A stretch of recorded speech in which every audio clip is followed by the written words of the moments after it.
A gdyby tak mięso uwędzić w plastrach, a nie w całych dużych kawałkach, a następnie podpiekać w wędzarni tak, że aż będzie z nich kapał gorący tłuszczyk. Czy to w ogóle ma sens? W filmie odpowiadam, dlaczego tak zrobiłem. Zapraszam.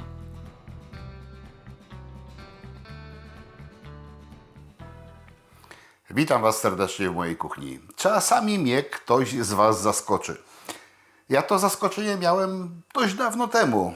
Któryś z Was, z widzów, w rozmowie ze mną powiedział, że większe kawałki mięsa dzieli na takie grubsze plastry, ale nie duże, tylko właśnie po kilka centymetrów i w tej postaci je pekluje i w tej postaci je potem wędzi. Mierzyłem się z tą myślą, czy to spróbować, czy nie, dość długo, bo zawsze przyzwyczajony jestem do tego, że robi się całe kawałki. No ale skoro ten ktoś twierdził, że tak jest fajnie i tak jest dobrze i że wszystko się skraca, że potem ładnie jest takie cieńsze kawałki fajnie zapakować próżniowo, lepiej się to przechowuje, otwiera się po małym kawałeczku i po małym kawałeczku się zużywa. Sprawdzę, więc sprawdzę. Ale to będzie jedno ze sprawdzeń, bo drugie sprawdzenie to wracam do tematu, który wałkuję od jakiegoś czasu, czyli peklowanie w serwatce. Ja już o tym kilka razy mówiłem. Serwatka nie jest zwykłą, klasyczną serwatką z sera białego typu koryciński, tylko raczej spod twarogu czy spod jogurtu. Tutaj macie film, jak taką serwatkę uzyskać można. Serwatki mam 960 gramów, niedawno sobie zważyłem i do tego mam 72 gramy soli. Pomieszam te dwa składniki za chwilę. No i tutaj mam mięska, mam karkówkę i mam schab. Myślę, że karkówkę to tak podzielę na 3 części, a schabik może na 4. I w takiej postaci to wrzucę. Czas peklowania myślę, że dobra, tydzień. Myślałem o 5 dniach, ale niech leży tydzień. Niech leży 7 dni w lodówce i potem wyjmę, osuszę i będę wędził. Resztę wszystko w narracji. Biorę się za robotę. Zaczynam od rozpuszczenia soli w serwatce.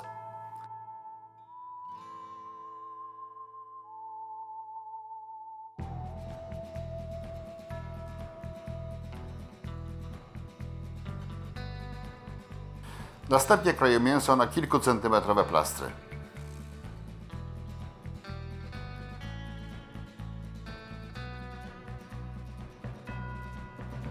Wkładam je do solanki bazującej na kwaśnej serwatce i dociskam talerzykiem, żeby były pod powierzchnią płynu.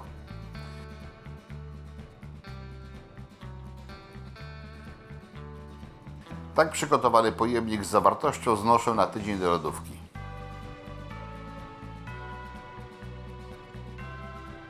Po tygodniu pogoda od rana nie zachwyca, ale podobno ma nie padać i może się poprawić. Ryzykuję więc i zaczynam przygotowania.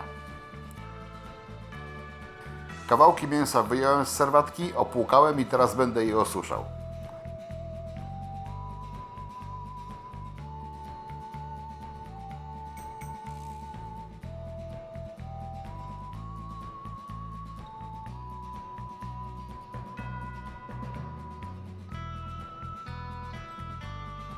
Po wstępnym osuszeniu wbijam haki w każdy kawałek mięsa.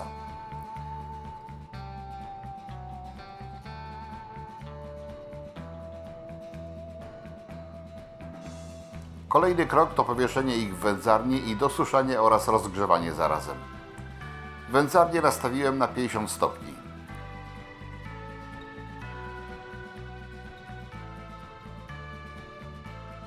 Gdy są perfekcyjnie wysuszone, mogę zacząć wędzenie.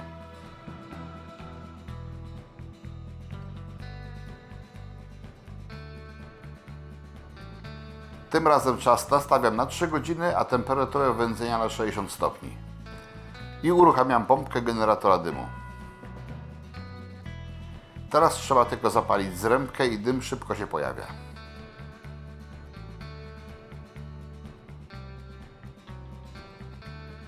Intensywność dymienia w tym generatorze reguluje się wydajnością pompki.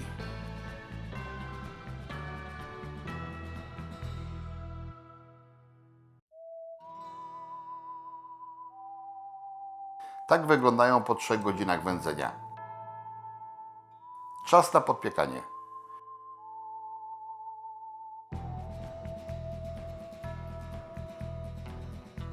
Ustawiłem timer wędzarni na godzinę, a temperaturę podpiekania na 90 stopni. Zgodnie z prognozą pogoda się zdecydowanie poprawiła. Tak wygląda mięsiwo podpieczone. Kontrolnie wbijam w jeden kawałek sondę termometru. Aplikacja pokazuje mi 67 stopni, więc cel jest osiągnięty. Tak wyglądają gorące, wyjęte prosto z wędzarni.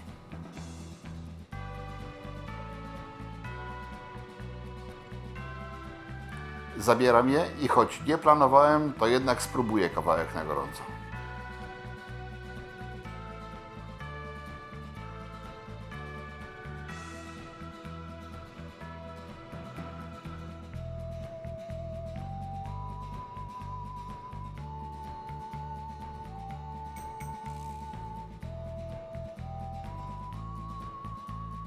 Mimo niewielkich rozmiarów zachowało się całkiem sporo soczystości.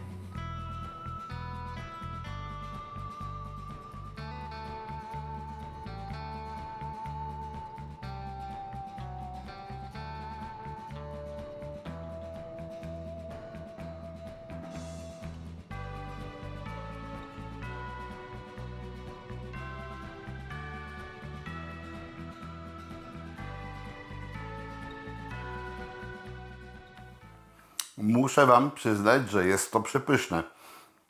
Nie miałem zamiaru próbować tego na gorąco, ale tak wygląda i tak pachnie, że się powstrzymać nie mogłem. Szybko, pysznie, całkiem soczyście, bo to kawałek schabu. Z karkówką pewnie będzie jeszcze lepiej. Bardzo delikatne mięsko. Bardzo fajne porcyjki. Muszę powiedzieć, że ma to trochę sensu. Wędzić takie mniejsze kawałki. Ale jeszcze rozkroimy na zimno. Na gorąco, na ciepło, może już teraz nie na gorąco. I jest naprawdę, naprawdę dobrze.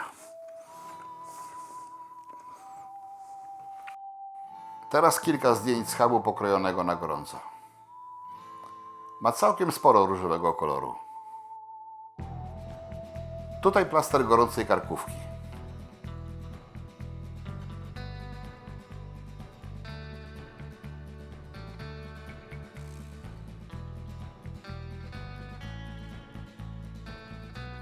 A to już następnego dnia na zimno.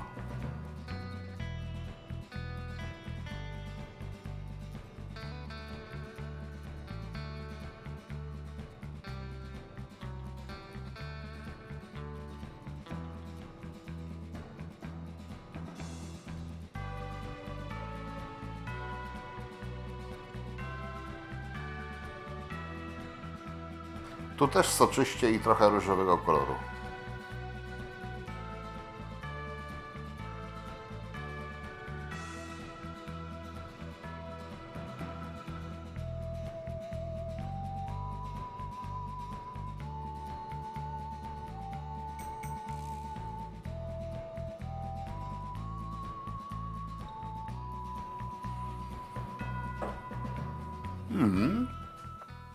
Jest to naprawdę bardzo smakowite.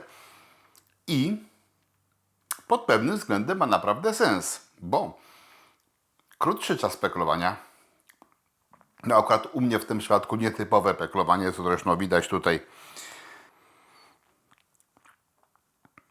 troszeczkę różowego koloru w środku zostało. Cienkie kawałki, więc ten dym wnika głębiej, stąd chyba ta bardziej siwa otoczka. Temperatura w środku szybciej zostaje osiągnięta. Krótszy czas wędzenia, krótszy czas peklowania. Jedyną chyba niedogodnością będzie to, że taki kawałek za długo nie powisi, bo szybko uschnie. Ale żeby to wyeliminować, po prostu ja je teraz zapakuję próżniowo. Kwestia smaku to jest właśnie kwestia peklowania. w serwatce z użyciem tylko i wyłącznie soli zwykłej i trochę tego różowego koloru w środku się jak zwykle zachowało, więc działa to także na karkówkę, nie tylko na schab, nie tylko na polędwiczkę.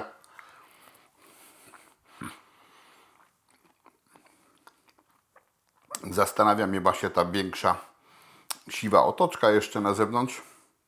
Czy to jest kwestia tego właśnie, że struktura mięsa jest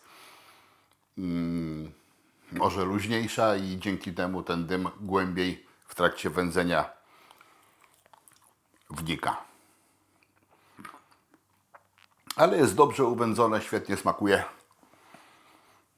No i ma to jakiś sens, zresztą sami ocencie, dajcie znać, czy będziecie tak robili, czy nie. Ja nie ukrywam, że są sytuacje, gdzie widzę, że ta metoda mogłaby być świetna, gdybym chciał właśnie wykonać sobie takie porcyjki, że rozpakuję z próżniowego na raz, pokroimy gdzieś tam na jakieś śniadanko i zużyjemy to w całości, a z kolei zdecydowanie lepiej transportuje się takie mięsko, jak ono właśnie jest zapakowane próżniowo. A wiecie, że ja raz na jakiś czas lubię sobie na dłuższy bądź krótszy wypad wyskoczyć, więc nawet idąc na dłuższy wypad do lasu, można sobie taką porcyjkę małą zapakowaną próżniowo ze sobą zabrać, łatwiej ją transportować, lepiej się będzie bez powietrza sprawowała nawet przez te ileś tam godzin, czy może 1 czy 2 dni w plecaku. Także pomysł nie do końca poroniony. Dobry. Smacznego Wam życzę. Zapraszam na kolejne odcinki. Trzymajcie się. Hej.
Chcesz więcej filmów o wędzeniu mięsa? Kliknij w kafelek widoczny na ekranie. Zapraszam.